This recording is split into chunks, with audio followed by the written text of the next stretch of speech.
Passage 3. Let's have a look. And here is the last bit. So what is it that this passage tells us? It basically says that this centuries old Indian architectural feature called jali is now being incorporated into the modern architecture to keep the buildings cool. Additionally, it says the jalis are getting more dynamic thanks to technological advancements like biomimicry. Then we mention a particular building that has used this feature along with Mashrabia, which is borrowed from the Arabian architecture. Thereafter, the passage goes ahead and talks about the various constraints in the use of jalis in the contemporary world. So constraints like cost, the fact that it is time consuming, the fact that you need to fine tune the material that you need to use, and then it goes ahead and wraps up by saying that, see, despite these limitations, they are useful and they should be made a part of the architecture. So that's the gist of the passage for you.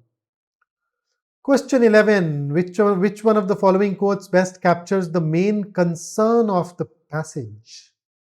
So you already know the theme of the passage. Jalis are making a comeback because they help us in keeping a building cool. They're also environmentally friendly. There are some constraints, but those constraints are worth coming over, right? So which one of these four is closest to that? Is it A, technological advancements have made the jali ever more dynamic? That's only partly true. So not the main idea. B, the design takes cues from jali and mashrabia, a counterpart from the Arab world which usually uses wood. Not at all the main idea. Although jali is experiencing a revival, there are some caveats to overcome. Well, this could be. D, now as modern architects search for better ways to keep buildings cool, jalis are making or jali is making a comeback. So C versus D. Let's flip it.